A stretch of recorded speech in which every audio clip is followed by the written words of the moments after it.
ভাবি, তোমার ননদ যে আসছে বাসায়, তোমার কোনো খবর আছে? আমার ক্ষুধা লাগছে, কিছু বানায় দাও।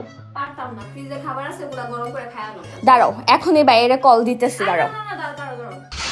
তাড়াতাড়ি করেন, যদি লেট করেন তাহলে আমি কিন্তু বাইরে কল দিমো। তুমি কিন্তু এখন বেশি করতেছো। ভাবি, তুমি এমন করতেছো কেন? আমি কি বাইরে কল দিমো? না দাঁড়াও, কল দিমো। না না না, প্লিজ এরকম করো না। আমি ঠিক করে করব। তাহলে সুন্দর করে করো।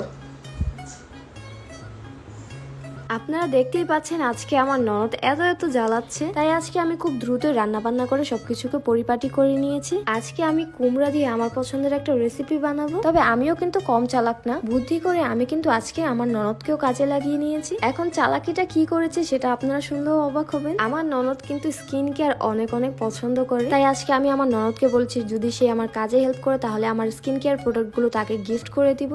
আর এগুলো হচ্ছে সেই স্কিন কেয়ার প্রোডাক্টগুলো, এগুলো কিন্তু আমাদের স্কিনের জন্য খুবই উপকারী। আজকে আমি সকাল সকাল ঘুম থেকে উঠেই ব্রাইডাল গ্লো মাস্ক এই ফেস প্যাকটা দিয়ে নিয়েছি, আর এটা বানানো কিন্তু খুব ইজি।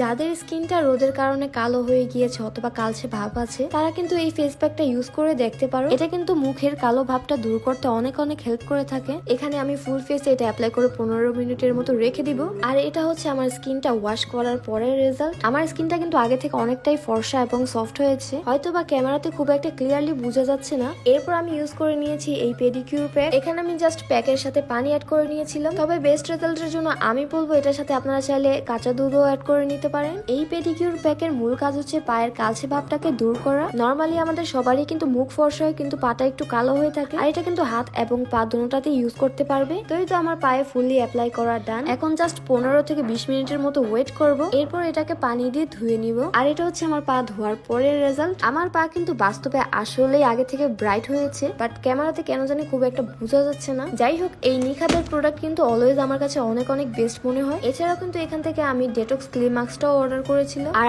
আমার হাজবেন্ডের জন্য ফার্স্ট কেয়ার ম্যান ফেস মাস্কটা অর্ডার করেছি। তো যাই হোক, আজকে অনেক কথা বলে ফেলছি, এখন একটু রান্না বান্না করা যায়। যেহেতু আজকে আমার ননদ মাংস দিয়ে কোনো রেসিপি খেতে চেয়েছিল, তাই আজকে ভাবলাম যে সহজে চিকেন ফ্রাই করে দিই। তো এই তো বলতে না বলতে আমার মাংস ভাজা একদমই রেডি। আসলে বাসায় ননদ আসলে একটু একটু ভালো মন্দ তো অবশ্যই রান্না করতে হয়, আর ননদরা তো সবসময় এমনিতেই অনেক বেশি আহ্লাদি হয়ে থাকে, আর যদি খাবার দাবার মজা না হয় তাহলে তো আমার শাশুড়ি মায়ের কাছে অবশ্যই বিচার দিবে। এরপর আবার কিচেনে ঢুকে আমি আমার বাকি রান্না বান্না গুলোকেও খুব দ্রুতই শেষ করে ফেলি। সবার আগে আমি আজকে ডিম ভুনা করার জন্য পেঁয়াজগুলোকে ভালোভাবে ভেজে নিয়েছি, এরপর কুটকুট করে খুব তাড়াতাড়ি করে ডিমটাকে ভুনা করে নিয়েছি। আর হ্যাঁ, আমার হাতে ডিম ভুনাটা কিন্তু অন্য সবার থেকে একটু হলেও ব্যতিক্রম হয়ে থাকে। নর্মালি ডিম ভুনা করার সময় সবাই কিন্তু একটু কম কষিয়ে থাকে, আর এটাতে দারচিনি এলাচি এগুলো অ্যাডও করে না, যার কারণে এই ডিম ভুনাটা খেতেও কিন্তু মজা লাগে না। কিন্তু আমার হাতের এই ডিম ভুনাটা যারা এই পর্যন্ত ট্রাই করেছে তারা সবাই কিন্তু আমার ফ্যান হয়ে গিয়েছে।